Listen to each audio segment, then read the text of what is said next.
So everything that we were doing in chapter 1 had to do with one dimension, or in other words, one variable. So now what we're going to do is we're going to go into the plane and go to 2 dimensions, and now we're going to have 2 variables. So this is a picture of the coordinate plane, the Cartesian or rectangular coordinate plane, called rectangular because basically we've got a little grid of rectangles, more specifically squares here. But that's this is the basis for how we're going to locate points in the plane. So the 2 axes, x and y, are indicated there, and the way the arrow points on the axis is telling you where the values of that variable are increasing. So the values of x are increasing to the right, and the values of y are increasing upwards. All right, so those 2 axes divide the plane into 4 parts, and we have names for them. They're quadrants, and we have quadrant 1, quadrant 2, quadrant 3, and quadrant 4. So how do we use these quadrants and these axes to locate points?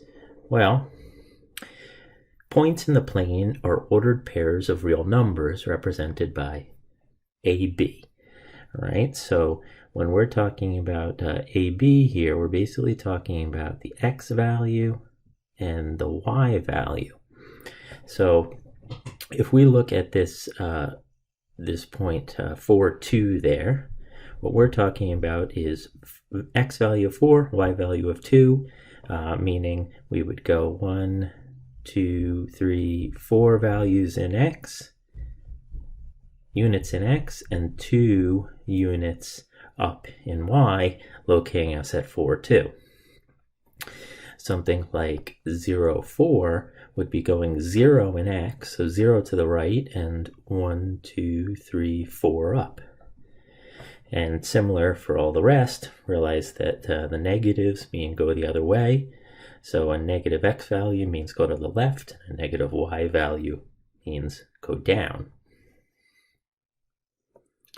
One point I'll make is that if you look at these ordered pairs, say if we look at something like negative 3, 3, unfortunately, and this is a bad notational issue, but if you just saw negative 3, 3 written in the middle of nowhere, you wouldn't know whether they were talking about the point with x of negative 3, y of 3, or the interval from negative 3 to 3. So our open interval notation and our point notation are unfortunately the same. So we have to know it in the context of what we're working on. So hopefully it's clear from the context of a particular problem, whether you're talking intervals or points. So we have 2 really important calculations that we make a lot in the plane. One is the distance between 2 points, and so if we let the points be x1, y1 and x2, y2, then the distance between them is the square root of x2 minus x1 squared plus y2 minus y1 squared. Now this may look like a very strange formula here, but it actually makes sense if we think about something that we know from geometry. So what's the theorem that we all know from geometry? The Pythagorean theorem. All right, and that says basically that if you have a right triangle, and you have a hypotenuse of C and legs of A and B, then the Pythagorean theorem says that a squared plus b squared is c squared. So how does that work here? Well, think about what we'd be talking about if we had a point x1, y1, and another point x2, y2. This here would be the distance that we're talking about. But what we're going to do is break it up into these two pieces and make ourselves a right triangle.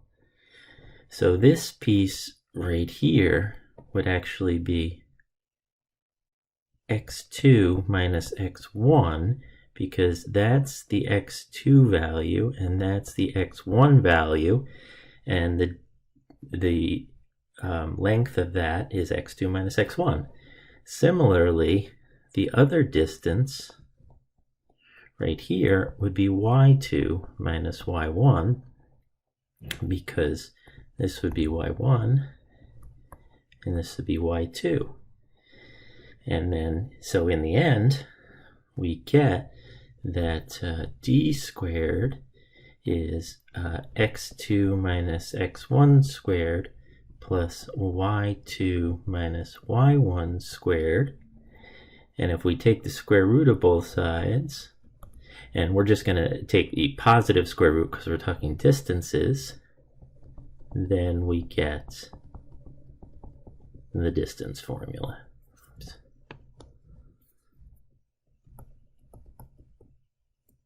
Okay, so that's why it looks like it does. It's basically a restatement of the Pythagorean theorem.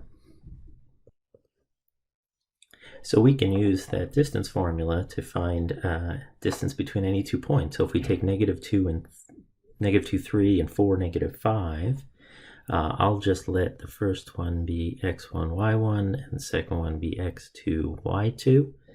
So then my distance would be the square root of, so we're going to go x2, which is 4, minus x1, which is -2, all squared, plus y2, which is -5, minus y1, which is 3, all squared. So simplifying, we get the square root of, so that's 4 plus this, that's 6 squared plus -8 squared. So we get the square root of 36 plus 64. We get the square root of 100, or 10. So in this case, it worked out to a nice square root of a perfect square. And so there's our distance, 10. Another calculation which is often useful is to find the midpoint between any 2 points. So the midpoint between any 2 points, x1, y1, and x2, y2, is just given by this formula here, x1 plus x2 over 2, y1 plus y2 over 2. That's not surprising, again, if we think about how these were located. Again, we have basically x1 there, x2 there, we have y1 here, and y2 there. And we're saying that if you want to get to the midpoint of these 2 points, you would actually go halfway in each direction. So you're taking the average of the x's and the average of the y's, and that's what would get you to the midpoint. So it's not surprising. All right, so if we wanted to find the midpoint of the segments, the points we just looked at, then we would just say, so again, I'm just going to call x1, y1, x2, y2. I should have pointed out before in the distance formula, it wouldn't actually matter which point we consider the 1 point or the 2 point. As long as we're consistent and we match the correct x with the correct y, and we keep them that way, it doesn't matter which point is the 1 point or the 2 point. Same thing here.